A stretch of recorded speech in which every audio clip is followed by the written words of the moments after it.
Welcome to the Mountain Valley News Pigskin Preview Show. I'm Monk Blevins. And I'm Will Jacobs. Well, we're finally in week one. You know, I'm not a big fan of week 0. I've told you that before, but this week we've got a full slate of ball games going on, so I'm excited about it. So am I. Football season's right here, especially for high school and college, but it's here. And I'm excited. Man, you're starting Thursday night with some high school and college football, and then we got football Friday night, football Saturday, football Sunday, football Monday. So it's going to be a long weekend of football, and for all those wives of husbands who like football, I mean, I don't know what to tell you. It's just the way it is, I guess. Good luck, I guess. Yeah. Well, let's talk a little bit about last week. You know, we actually had several games last week, 3 games that were actually regular season games, and then had a couple of jamboree games. And the first one, let's talk a little bit about Collinsville and Geraldine. I think Geraldine, did they travel down to Collinsville? No, they hosted Collinsville. Okay, they hosted Collinsville, and that game wound up being a tie, 23-23. And again, I know Ernie's bunch they're very young this year, and just talking to him, he said they were talented, but just a young team. And Geraldine. Well, they've got a few returning players from last year's season, and that will really help that offense with Thomas Willoughby at quarterback, David White at tailback, and then Brody Henderson and just Andrew Hall and a bunch of them out playing receiver. I mean, Geraldine can do pretty much anything they wanted to, running or passing. It just depends on how they execute the plays. Right. Yeah. I know that Collinsville again, is young, got a very talented quarterback and a very talented receiver. And I think they swapped them in and out some. The kid that plays receiver plays quarterback part of the time, and the kid that plays quarterback plays receiver part of the time. But those two guys are very good athletes. So, be interesting to see this week. Collinsville is going to be traveling down to Crossville for actually, they should be traveling down to Crossville. Crossville is the home team. Crossville Stadium is not ready, so if you're going down to watch Crossville and Collinsville this week, it is at Collinsville. It's still a Crossville home game, but they will be playing in Collinsville this week. Talking to the superintendent earlier today, and he said probably be the 3rd home game before Crossville got to play in their stadium. He said it's taking a little longer than what they expected. So, but that should be a great football game. Yeah, it should be. Both teams really well talented. I mean, like you said, Ernie said that his team's young. Coach Holcomb's got a lot of returning players from last year's season, so I mean that's just going to be a great matchup. Yeah. One thing, I guess it's kind of a disadvantage for Collinsville. Crossville did not play a jamboree game last week, so they didn't really get to scout them, see what they could do, and so, of course, I know they've met before and they know each other pretty well, but that's going to be a great football game. This Crossville team, I think, could be the surprise team in DeKalb County this year. With some returning starters, and again, Miles Holcomb has just done a fantastic job with that program. So I'm anxious to see how this one turns out. I think Crossville comes in with a new quarterback. My brains just went blank here. Blanton Jones. Blanton Jones is going from receiver, but he is a very, very talented football player. So I think we'll see him do well no matter where he's at on the field. So I think that's going to be a great game. Talking about Geraldine. Geraldine has to travel, or actually 5 travels down to Geraldine this week, and talk a little bit about Fife. Fife was in Montgomery last week, and man, they run up on a football team that I'm not sure there's many teams in the state of Alabama can beat. Not either. This Maplesville team is a 1A team and just loaded with talent. So I know Fife was a little disappointed in that game. But again, I don't know that there's anybody in the state of Alabama can beat Maplesville. So what's your thoughts on Fife and Geraldine? Well, I think Fife's going to have they're going to have that kind of fire underneath them, saying, well, we just got beat by one of the best teams in the state, and they're going to take that and all the good and bad, they're going to put that together and focus on all of that and really let Geraldine have it. Oh, absolutely. When you look at Fife, I know Coach Benefield, I'm sure he's broken down that film 100 times or more over since last weekend, and so he knows where they needed to work, and I think you'll see this Fife team. They'll look totally different this week, and I still say that this Fife team, I'm not sure that there's a team in DeKalb County that can beat Fife at this point. So, that's going to be a great football game. And, later in the show, we're going to pick them. But, hard to get a good feel of Fife with the team they were playing. But we know that Seth Benefield at quarterback is a great athlete. Absolutely. And we know that the Anderson kid is a great athlete. And, and Dakota Dalton, and they're just on and on with some really good athletes. But, they were just overpowered, manhandled. I don't know what the right word is in that game down in Montgomery on Thursday night. So probably not a very good game to judge what kind of season Fife is going to have this year. So, but that's going to be an interesting football game. The next game we want to talk about is the Sylvania Rams. They traveled over to Milton Frank Stadium on Saturday and met what normally is, and I think they still are, one of the better teams in the state of Alabama in Colbert County. Plainview Bears knows Colbert County well. They've beat them every time they've played them. I think maybe we beat them one year, I'm not sure. But the Sylvania team travels over there. Colbert County gets the ball first, and they've got a great running back, and the kid's name is Channing McCoy. And he takes the first handoff, and he scampers 68 yards for a touchdown. Wow. And I'm sure if you're a Sylvania Ram at that point, you're thinking, oh, man, this is going to be fun. But, Sylvania gets the ball. I think they went 3 and out, but then their defense really, really picked it up, shut Colbert County down, and then Sylvania went on just a great run, Some kids that I'd never heard of. Of course, the quarterback is Blake Spears, and, man, he had a phenomenal game. He can throw the ball and run the ball. And also, remember this name because he caught several passes. Eli Battles, and he's a wide receiver, and he had a couple of big catches for Sylvania. So what's your thoughts after listening, just seeing what Sylvania did to Colbert County? Well, I think that they can take that mindset and just take that into any game, and also the quarterback if he can throw it to the Battles kid at almost every time and he gets the chance to, Battles will go up and get it and just bring it down and get at least 3 or 4 more yards, if not more, after the catch. Oh, absolutely. A couple of other great players that was mentioned is Chris Shavers, running back, and he had some great runs, and also a kid by the name of Drake Casey. And, a lot of these names you probably don't remember from last year. Roebuck basically carried the load for that bunch.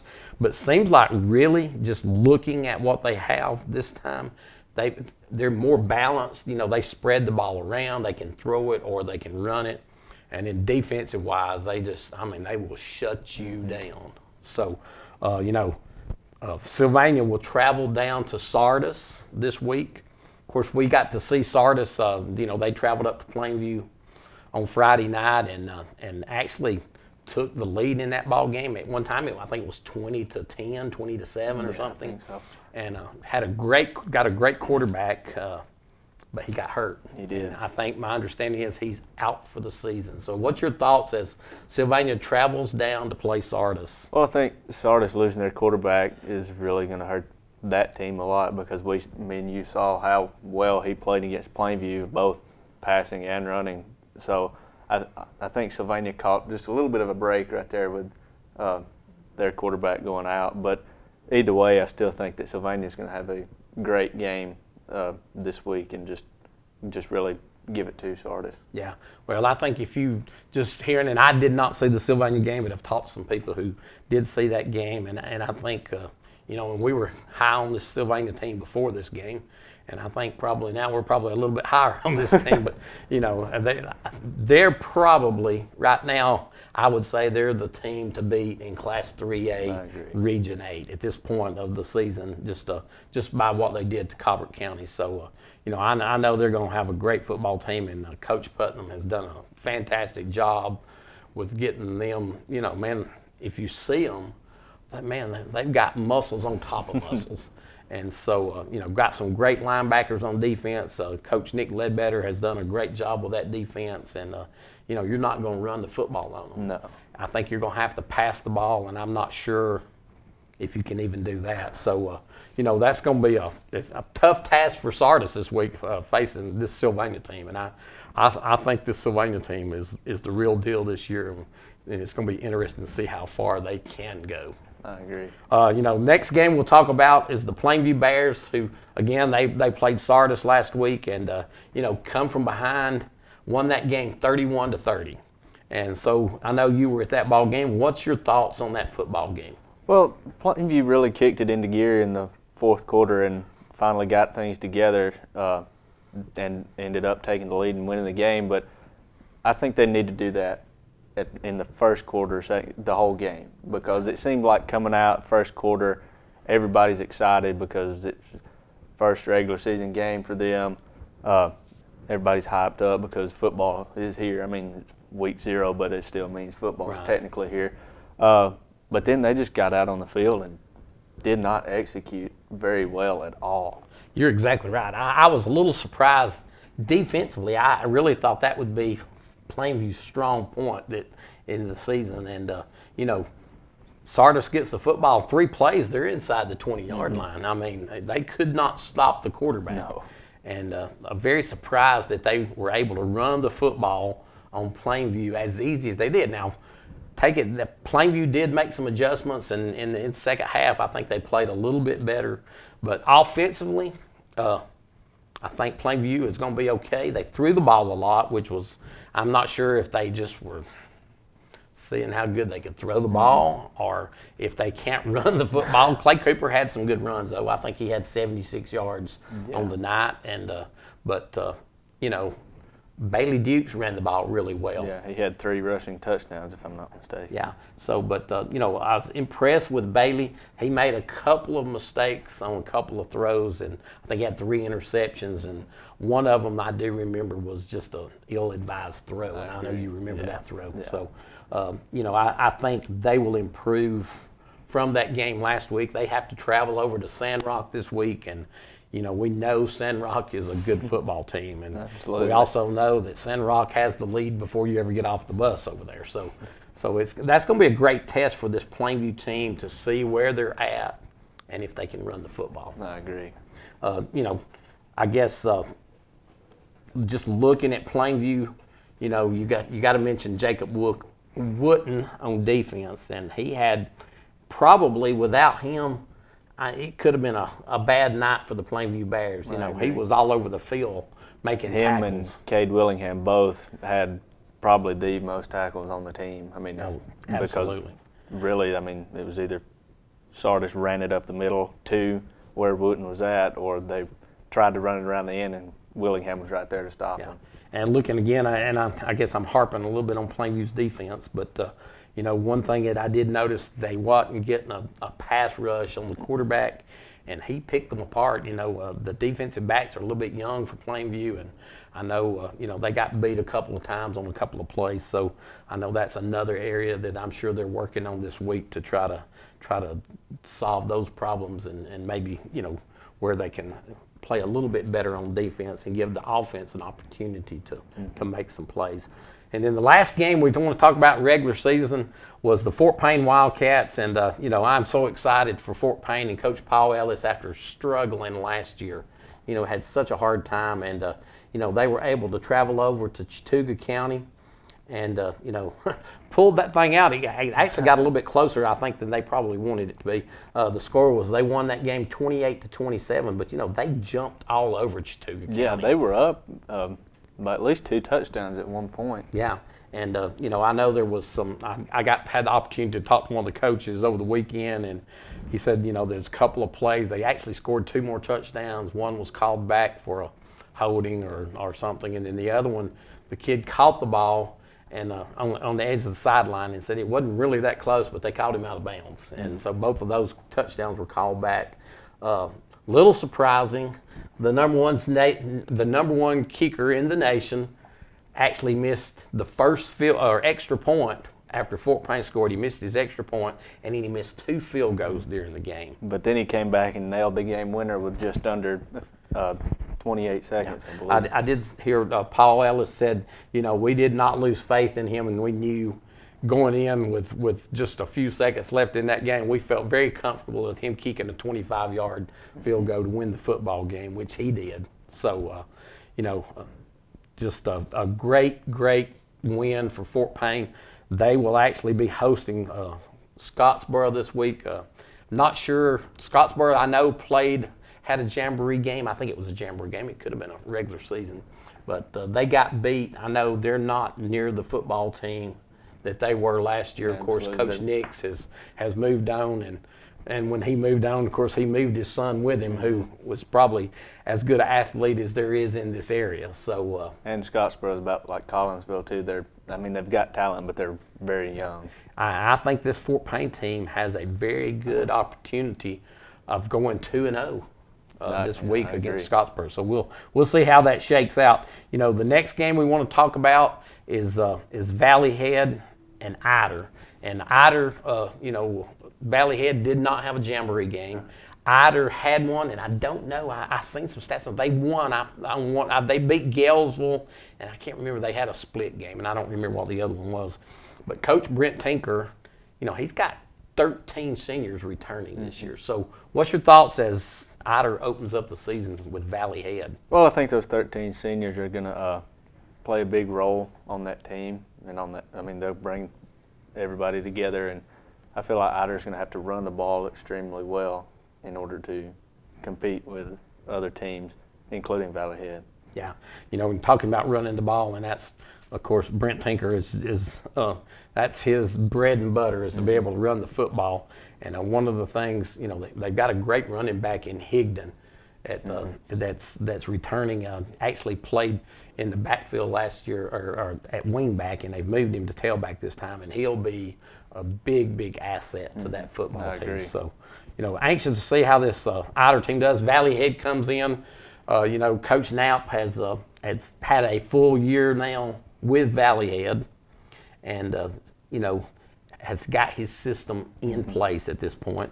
And so I know they're few in number, which is always bad when you're few in number. So what's your thoughts on Sylvania? On Valley Head, and what would they have to do to be able to beat this Ider team? I think they're going to have to play, the good defense and good offense. They've got some very big linemen, and they've got some good running backs too, but I think the defense is really just going to have to step it up. Yeah, I think you're right, though, because this Ider team, they're going to want to go in there and just pound on Valley Head and wear them down. And again, with only having 22 players, I think is what they had. Only having 22 players, it's just going to be really hard for them to take the beating all night that Ider may put on them. So, we're getting really close to a commercial break here, and so we're fixing to take that commercial break. When we come back, we're going to break down a few other games, and so we'll go to a commercial break right now, and we'll be back in just a second. Building your dream home is one of the great joys in life. At First Southern State Bank, we know construction and mortgage financing, putting today's low rates to work for you. As you and your family move closer to the completion of your new home, we know that your home is where memories are made and families grow stronger year after year. At First Southern State Bank in Rainsville, Scott Kirk stands ready to tailor the right construction loans to meet your needs, along with our staff of experienced loan professionals. Drop by to share your dreams with us today in Rainsville. First Southern State Bank in Rainsville. All the bank you'll ever need. Listen to some of Johnson's satisfied customers. Everything exceeded our expectations. No one will ever work here other than Johnson. We give them an A+. The crew was awesome. This is the third company that installed a unit in my house and the first that did it right. Don't you want to know what type of person is working at your home? All of our employees must pass a background check and are subject to random drug testing. We won't send anyone to your home that we wouldn't trust in ours. Call Johnson Heating and Cooling today, Alabama's largest and most awarded TVA dealer.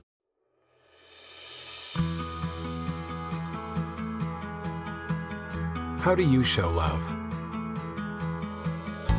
With the big things?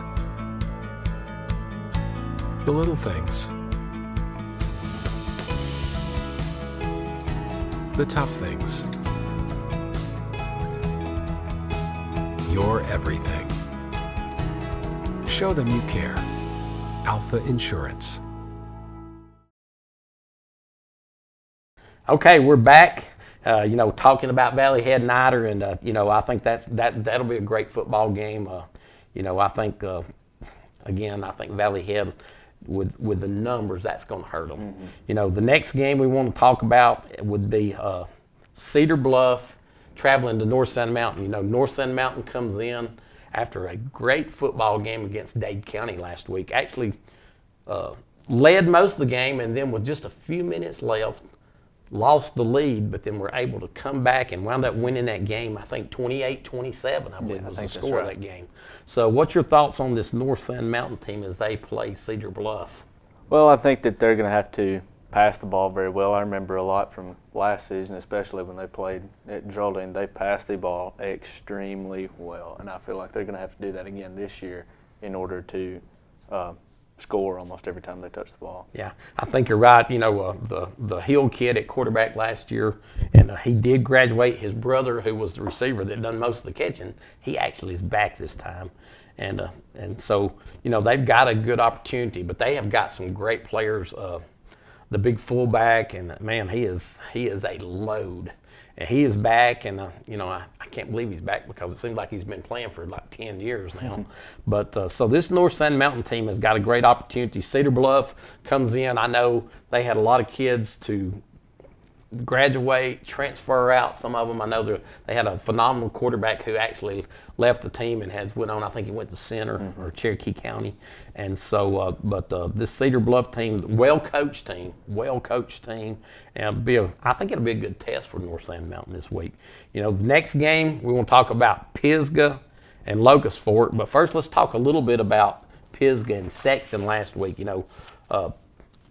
Section comes in with a new coaching staff, and we talked a little bit about this on the scoreboard show. They come in mid-July, I guess. I think it was mid-July, take over a program and don't even know the kid's name. And I dare say they may not still know all of them's names. So, and play phenomenal the first half. They actually have the lead with just few seconds left or a few minutes left in that first half, and they were up 7-0 and had basically shut Pisgah down. And turnover, I think, if I'm not mistaken, they turned the ball over and Pisgah scores, and it's 8-7 going into the half. So, and then come back out second half and just again, not going through summer and just being able to do the things that you can do when you're practicing, when you've been there, at least 6 months or something. And so I think that really hurt the section lines. And but now, not taking anything away from Pisgah. Pisgah had some very good talent, my understanding. I didn't see that game, but my understanding is that they have a really good football team. So what's your thoughts on Pisgah and section? Well, section is, like you said, new coach coming in, not having a whole lot of time to come out and get a lot of summer stuff done, or as much as I know that he'd like to. They still played that, especially that first half, extremely well. I mean, coming out, taking an early lead and holding that lead up until just a few minutes before halftime. But then just coming out in the second half, I just think that the lack of time from summer really took part in not having the capability to play a full second half. Yeah, and I know, and just remembering back from with Fort Payne, any of those teams, when you're young and this group are not necessarily young, but they really haven't had and I don't know if I should say it like this or not, but their football program has been down for several years now. And so, now they have got a coaching staff in there now that knows football. But knowing football and being able to get your kids to do that, that takes some time. It takes some practice. It takes some reps. And I think that's what this section team is lacking right now. They just have not had the reps, to be able to hang on to the football, to be able to pick up a blitz, or to be able to, to know what routes to run, and just different things that that just takes time. And so, but I think, and again, not taking anything away from this Pisgah team, I think this Pisgah team, you'll see they'll be a much improved team over last year because they were in the same boat that Section's in last year. And so I think you'll see this Pisgah team is a better football team than they were last year, and you'll see this Section team, they'll be a better football team every week as they go. So it's going to be anxious. I know Coach Luke Powell is excited about taking over that program, and I know he's probably after the game the other night, he's probably a little bit discouraged. But I mean, they had some very bright spots in that game, and and again, turnovers and just a few things that hurt them from losing that football game. Absolutely. So, and talking to Pisgah, Locust Fork travels to Pisgah. I looked online just to get a little bit of information. Locust Fork has a lot of returning players coming back, and they played Carbon Hill last week. They lost that game 46-35, but they're a very, very talented football team. So what's your thoughts as Locust Fork travels up to Pisgah? I mean, what does Pisgah have to do to be able to play with this team? Well, I think Pisgah's going to have to get it together and just really play fundamental offense and defense. I mean, Locust Fork has a lot of good offensive and defensive players, and that's really going to affect Pisgah. Yeah, I think, with this Pisgah team last year, coming in late, but they improved as the year went on. Coach Jacks did a great job, and, as the season went, they got better and better, and actually were in the running for the playoffs down to the last game, last few minutes, and then they had to really figure out who was in the playoffs at that point. So they will be an improved football team, but they're going to be facing a Locust Fork team this week that's loaded with some senior talent, and so we'll see how that game shakes out. Next game, we've got Galesville traveling to Section, and this Section team, this is a good opportunity for a win for Section this week, I think. So what's your thoughts on this game? Well, obviously Section, based off the first half of the Pisgah game last week, they played outstanding defense, especially for that first half. I mean, going into halftime with only allowing Pisgah to score one touchdown and then a 2-point conversion afterwards. That's going to help them a whole lot, is having that defense to stop pretty much anyone that tries to run or even pass on them. Yeah, just look at this Section team. I think it's a very good opportunity. You'll see this team has improved just tremendously from last week to this week, and I know they've worked hard this week, are working hard this week to be able to get rid of some of the turnovers and jumping off sides and just the little things that'll cost you a football game. That's and most of those things are, again, because they have not had those reps that they need to be able. So I think this Section team has a very, very good opportunity to get that first win. And I know, and again, we've talked about this over the years. A team like that, all they need is a win. I agree. All they need is when you get that first win, and that really does something to you that just, you really realize, hey, we can win this football game. So, again, I think the Section Lions have a great opportunity, and I'm excited to see how that game shakes out. I hope to get to travel over and maybe watch a little bit of that game on Friday night. Couple of college games. We'll talk a little bit about them, and then we're going to come back in just a few minutes here, and we're going to pick the games and talk a little bit about them. But Alabama and Florida State play this weekend as college football kicks off, and Alabama comes in ranked number 1 in the nation.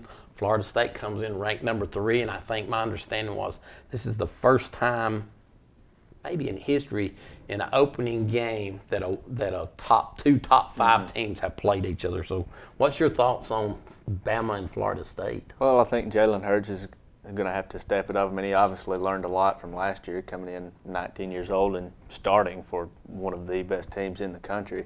So he's learned a lot under Saban, and got a lot of game experience, and I think he can use that to his advantage against a good Florida State team. Yeah, you know, I think the one thing that you're going to have to see, that hopefully people see out of Jalen Hurts this year, is he can throw the downfield pass. You know, struggled a little bit with that last year. Man, as good a runner and quarterback as there is anywhere, but just struggles a little bit throwing the ball. And, you know, I know they worked on that all year, all summer, and my understanding is he got better. And, of course, they've got a great freshman quarterback coming in, and I am not going to try to pronounce his name, but he comes in from Hawaii, and, man, he can fling the football. And so, you know, I think you'll see if Hurts struggles throwing the ball and they need to throw it, Saban won't hesitate, I don't think, to bring in another quarterback. So, you know, right the other way, Florida State comes in, great defense. They've got 10 returning starters on defense.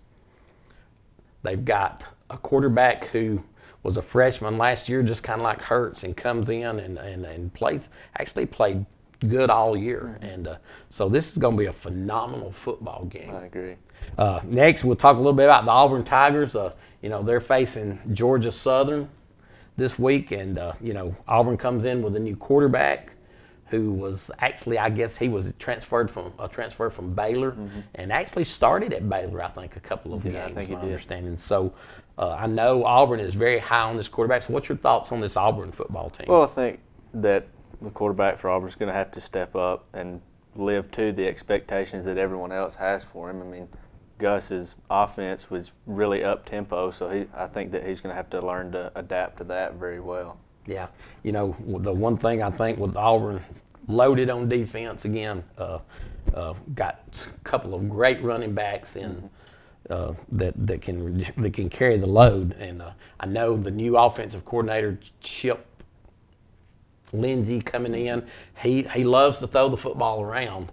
And, you know, and I know Coach Gus Malzahn, he loves to run the football. So I'm anxious to see how that kind of works out and see if, you know, if they're going to try to keep it very balanced, or if they're going to try to throw the ball down the field more, or how that works out. Another game we'll talk about, Florida and Michigan, which is another big football game. And it's funny, on the way to lunch today, I had it on ESPN radio, and the Florida coach and the Michigan coach are having a few little words back and forth. They're kind of mouthing back and forth to each other, and so that's going to be interesting. They may get in a fight right in the middle of the field for the game. Who knows? But so, what's your thoughts on Michigan and Florida game? Well, Florida's really going to struggle because they have 6 starting players that have been suspended for the first 6 games, if I'm not mistaken. So that's really going to hurt that team. Michigan, they had a great quarterback last year who was, if I'm not mistaken, a possible candidate for the Heisman last year. Came up short, of course, but I think that him coming back, that's going to help that Michigan team a lot. Yeah, I think this will be another great football game, and actually, you know, this may be as good a football game as you'll see all weekend. Also, we got Jack State. Talk a little bit about them, and you know, a couple of players from around our area own it. That play at Jack State, the Lee Boy offensive lineman is just massive, and my understanding is has an opportunity probably to go on after this year and play in the NFL. But Jack State put a whipping on UT Chattanooga last week, and I think that wound up being 27 to 6, I believe. No, actually they scored at the end. It's 27-13. Right. But so, you know, this Jacksonville team bringing in a new quarterback, you know, had a phenomenal quarterback at Jacksonville last year, but still transfer out of Auburn, the running back, Rock Thomas, and man, he can carry the load. So what do you think about this Jack State team? I think that they're going to have they look very well on defense against that UT Chattanooga team.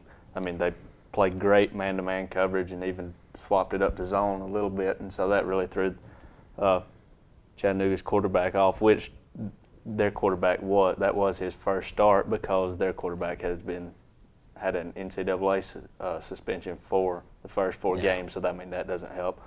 But I think that Jacksonville State is going to be a big contender in their conference. Oh, absolutely. Very impressed with Coach Grass, who came in. He was a high school coach at Oxford High School, took over that program and has just done a phenomenal job at Jack State. And you know, the one thing that they're really big on, and you start looking, if you take their roster and you start going down that roster, man, they've got transfers from everywhere. And, you know, you're talking about Alabama and Auburn, Missouri. You just keep naming it. I mean, they've got kids who were actually playing in a Division I school, and for one reason or the other transferred out, or something happened and they decided to transfer. And so you know, he's loaded with talent on that football team. It reminds you of you know, Alabama or some of these schools that, I mean, he's got just stockpiled talent. I agree. And so you know, this Jack State team is going to be a team to reckon with again this year. And you know, I saw his record. I think over the last 3 years they've been 44-3 or something like that. So just some unbelievable number that they've came out with. But you know, we've got to go to another commercial break here, and when we come back, we're going to go through these games. And you know, this is the fun time of the show. We get to pick them, and you know, and then we're going to keep up with it. And then one of us will have bragging rights next week on the show, and the other one won't. So we'll be right back from a commercial in just a minute. You got to be kidding me. Barney Five, what's wrong now? I've cracked the case. What case are you on now, Barney? The missing person report in Fort Payne on you. No, Barney, you don't understand. I'm not missing. I am simply at Team One Chevrolet in Gadsden, Alabama. What are you doing down here? Because I can offer brand new Silverados 2017 for as low as only $22,991. What's the case? Nobody sells trucks that cheap. Barney, there is no catch. It is simply low prices. No tricks, no gimmicks. Come on, Barney, it's time to trade. Andy's gonna love the new squad truck.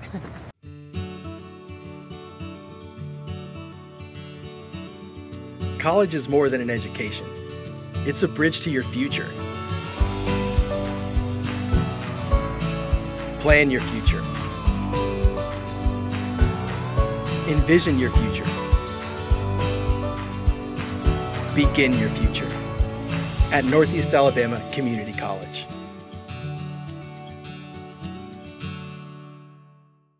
Are you in the market for a new or used vehicle? At Donahue Chevrolet, we have over 400 vehicles priced to move. Our new Chevrolets are employee price, plus you keep all the rebates. That means savings as high as $10,000. From the moment you walk in the door until you drive off in your new vehicle, we guarantee a sales process that puts your needs first. And don't forget, our on-site GM certified technicians are always here to ensure there are many worry-free miles in your vehicle's future. Come by Donahue Chevrolet and expect more from your local Chevy dealer. All right, we're back. I think we've talked about every football game. You know, I'll take that back. There's one other game I wanted to talk about. Tennessee and Georgia Tech plays on Labor Day. And, you know, this Tennessee team, man, everybody was just so high on Tennessee last year. And, you know, and they started out on fire. Actually, I think they won their first 7 games maybe, and then they wound up losing their last 3 or 4. And so, you know, I think this is a critical year for Coach Butch Jones at Tennessee because, you know, if he loses to a Georgia or an Alabama again this year, he may not have the opportunity to lose to them again. So what's your thoughts on Tennessee and as they face a Georgia Tech team who runs, you know, the double wing and just kind of like a Georgia Southern. Actually, the coach who is at Georgia Tech was at Georgia Southern. And so, you know, it's an offense you don't see every day in college. So what's your thoughts? Well, I noticed last year, especially against the Alabama-Tennessee game, a lot of Tennessee's defensive ends, when Alabama would run the occasional reverse, they'd get caught chasing. And so I think that they're going to have to step it up on defense and not just learn to follow the ball around, but especially just cover your spot and your area and stay where you're supposed to be. Yeah. You know, the one thing, of course, they lost their quarterback he was a phenomenal player. Jalen Hurts transferred out, who was a fantastic running back. The other running back, and I can't remember his name right off the top, actually a transfer from Alabama to Tennessee, and he has went on. He's actually playing in the pros now this year. And so, you know, I don't want to say it's a rebuilding year for Tennessee, but just listening to him talk on the radio most of them are not that high on Tennessee this year. So we'll see how that shakes out. But, we're down to about the last 15 minutes. And so, I think it's time we need to start talking about these football games. And, the first one I've got on the list, we've got Plainview traveling to Sandrock. So what's your thoughts? Who are you picking in this game? I'm going to have to pick Plainview. I mean, I think that they've learned a lot from that Sardis game last week, and they've probably been spending all week building off of that, and so I think that they're going to take all the positives and work out some of the kinks and just really have a good game with Sandrock. Don't get me wrong, it's not going to be a blowout by no means necessary, but I think that Plainview will pull out in the end. I wouldn't be surprised if this game, it won't be a lot tougher game than what they had with Sardis last week, but just this Sandrock team, they're just always tough, and it's always tough playing over there. The one thing I think, and I had an opportunity earlier today to see Bum's article. He had sent it in to the newspaper, and I had a chance of reading it and just seeing what he said about Plainview and Sandrock. And he is actually picking Plainview to win that football game. And of course he's seen enough football. He knows. He said, he said Plainview will be down 14-0 before they step off the bus. And then I like, he's always got some really cute comments. And he was talking about he felt like it would be a very close football game. And I'm gonna mention this guy's name because I go to church with him. And he said, Coach John, the Baptist Pros kicker, will win the game for them with a field goal right at the end of the game and win that game. I think he said it was 24-21 or something. So, John, if you're listening to this, Bum has put you under the bus, son. But I'm like Bum, and I'm like you. I think this Plainview team will find a way to win. I think with the talent, 22 seniors, and I know not all of those play, but I know the ones that do play, Cade Willingham and Clay Cooper and Jacob Wooten, some very talented players, and I think you'll see them step up, and I think Plainview pulls it off this week. Next game, we've got the Fife Red Devils. They'll be traveling down to Geraldine to face the Geraldine Bulldogs. So what do you think about this one? Well, I mean, I think Fife is going to end up winning that game, but I feel like Geraldine's going to give them a good full game all the way down to the last few minutes of the fourth quarter, and but I feel like Fife is just going to pull away in the end. Yeah, if you remember last year, Geraldine actually took the lead on Fife, and we're talking about a team that went 15-0, and I don't know that there was many teams that got a lead on Fife last year, but Geraldine was able to do that. So, the one thing Fife, I think you'll see them. They'll be a much improved football team. I don't know if that's the right word to say. They'll look different against Geraldine than they did Maplesville. Absolutely. But then again, anybody in the state of Alabama is probably going to look different if they don't have to play Maplesville.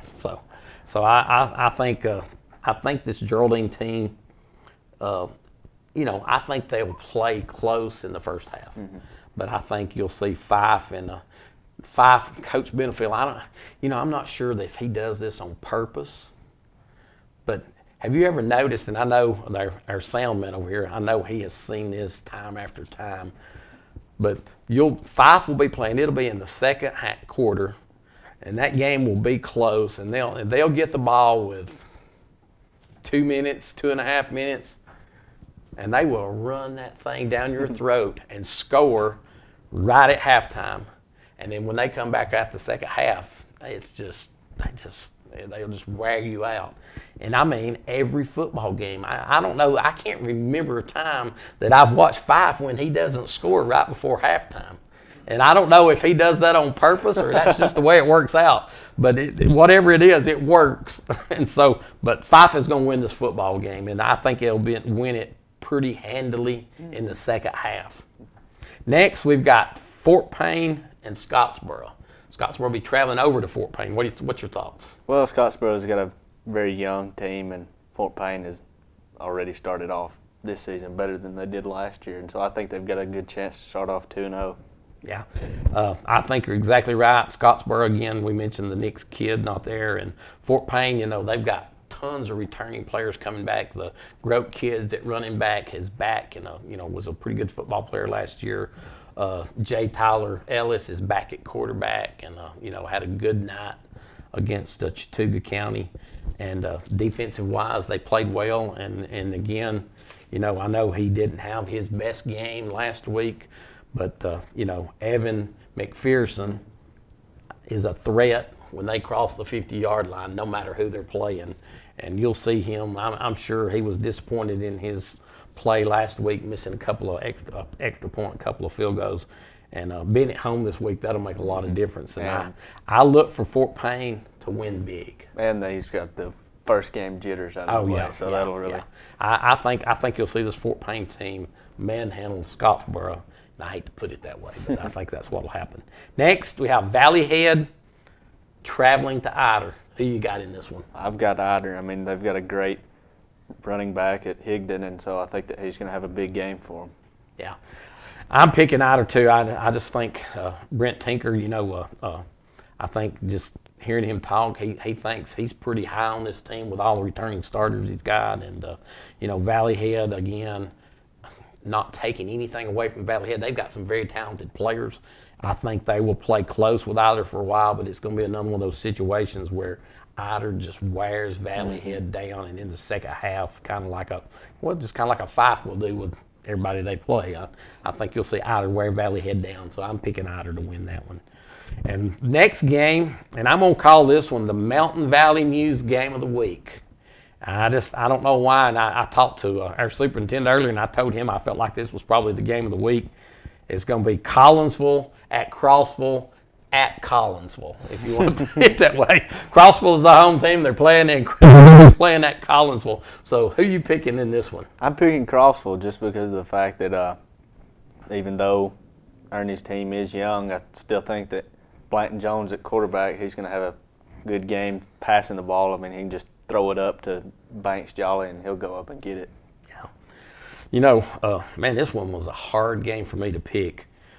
I'm very high on Crossville, but also I like Collinsville. I like what Ernie has done in Collinsville. The one advantage they've got, well, two advantages now. They're playing at home, and they have had a game to get some of those jitters out where Crossville's coming in after not being able to play their jamboree. But I don't know.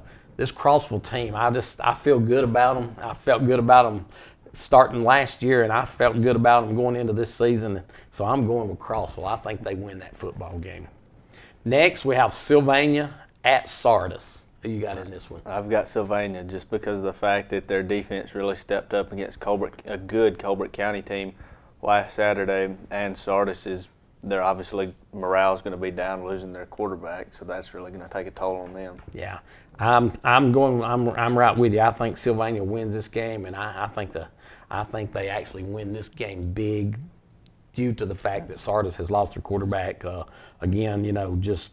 I felt good about Sylvania's defense going into this season. I felt like they could stop people, but after seeing what they've done at Colbert County on Saturday, sounds like they've got a good running back, got a good quarterback, and some receivers that can carry it down the field. So I look for Sylvania to win big this week. Next, Cedar Bluff travels out to North Sand Mountain. I'm going with North Sand Mountain. I've got that feeling that even though they had not really a bad game with Dade County last week, I mean, they were up majority of the game and came back and pulled it away in the end. But I feel like they learned a lot from that game, and so they can take that into this week. Yeah, I'm going with North Sand Mountain too. I think this is a close game. Cedar Bluff, I know, they did lose some players, but they've got a few players returning, but this North Sand Mountain team has got some players that they must have been starting when they were in the 8th grade, a lot of them. But, they've got some talent on that football team, and I think you see North Sand Mountain start the season 2-0 as they beat Cedar Bluff this week. Next, Locust Fork at Pisgah. I'm going to have to give it to Locust Fork. I mean, they've got a lot of returning players last year, and they were a good football team last year, so I feel like that those returning players have plenty of experience and know how to win. Yeah. Man, this was another one of those tough games for me. I want to pick Pisgah. I put my pencil down to circle Pisgah, but I picked Locust Fork.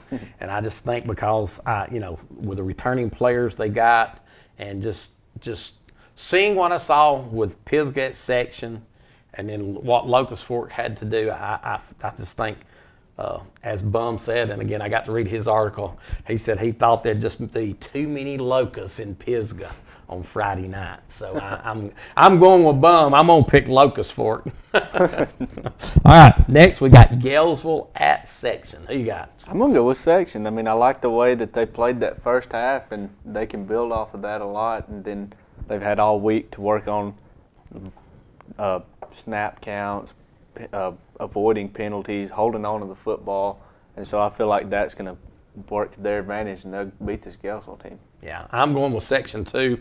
I think this coaching staff, Coach Luke Powell, Coach Nathan Ledbetter, and the rest of that group, and there's more of them than that, but I'm real familiar with those two guys, and I've been around them a lot, and I think you'll see this Section team come out this week, and they'll play hard, and they'll win this football game. I'm going with Section. All right, now we're going to jump down, and we're going to pick 2 college games this week. And the first one, we're going to pick, and I'm going to mix it up, we're going to pick Florida versus Michigan. Who you got in this one? I've got Michigan. I think that those 6 players not being suspended for Florida, I think, and especially them being starters, if I'm not mistaken, over half of them are, I think that's really going to hurt that Florida team. All right, we're going to pick different on this one. I'm going with the Florida Gators. I think, the one thing that I like about the SEC is they play defense. I agree. And I'm not sure that Michigan has faced defensive like Florida's and the Alabamas. And so, I want them to prove me wrong. And I leaned a little bit towards Michigan in this game, but I like where Florida's at.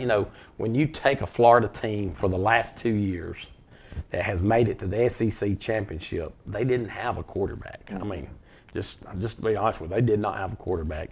But the defense kept them in games till they got to the SEC championship. Now, they didn't fare real well in the SEC championship game, but I think this Florida team wins this football game, so I'm going to pick Florida this week.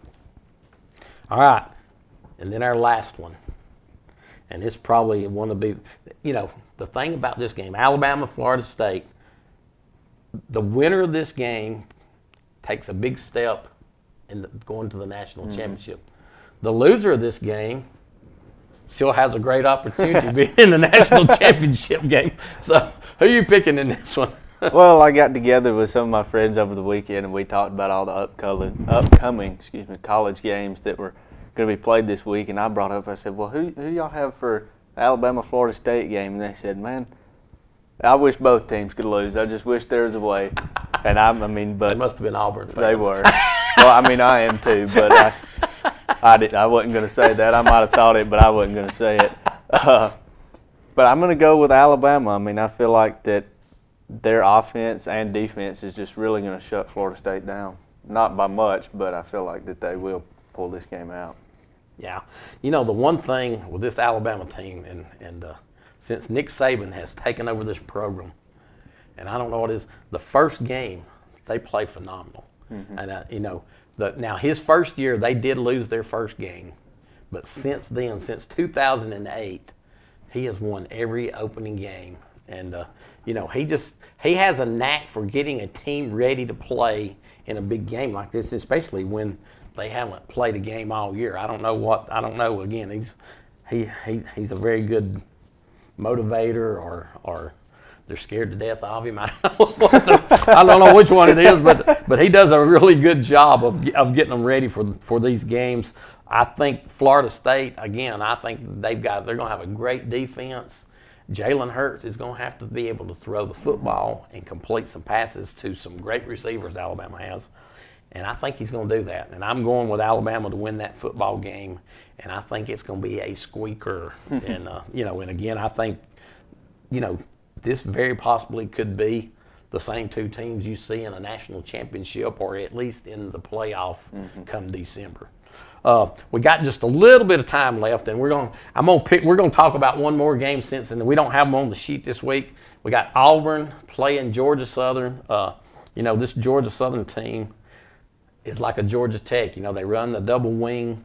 Most teams don't see that very much, and so you know, this Auburn team, they'll be traveling. Georgia Southern will be traveling to Auburn, and so who are you gonna pick in that game? I shouldn't even ask. But I've got Auburn winning that game. I think their new transfer quarterback is gonna step up and have a big game, and I've heard people say, "Oh, he's the next Heisman candidate," or "He's the next Heisman winner," but I want him to be, don't get me wrong, but I'm going to have to see proof of it first, and I think that he will provide that evidence. Yeah, I think Auburn wins this game, and I don't want to say handily. I think Georgia Southern will keep it close for a while, but it'll be like some of the other games. They'll pull away in the second half and win pretty easily. So there you have it. You know, we've talked about the games, and, you know, we're just about out of time. We thank you so much for being here. We look forward to being back here again next week, and we'll have a full slate of football games to talk about then. God bless each one of you, and we will see you again next week.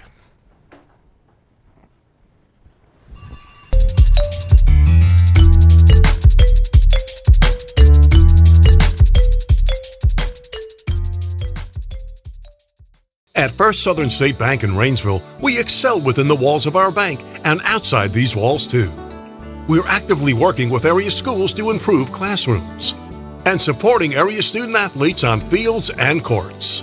We work and worship at most churches in the Rainsville community. We also work to enhance the lives of area seniors, thanking them for a lifetime of contributions. We're the bankers and corporate citizens at First Southern State Bank. True community banking. Hello folks, this is Andy White down here at Bobby Ledbetter's Twin City in Fort Payne, Alabama. I want to invite everybody to come out to our new location. We're at 1411 Glen Boulevard, right where you turn to go on Airport Road. We've got plenty of inventory for you to choose from. I got cars, trucks, vans, sport utility vehicles of any make and model. Come down here and visit us. Let us see what we can do for you. If you got some slow credit, I've got some banks that'll take care of that. We've got great financing, got a great selection of cars. Y'all come down here and see us. Don't take the first deal that comes along when you can do better at BobbyLedbetter.com and Twin City Used Car Sales, located at 1411 Glen Boulevard in South Fort Payne.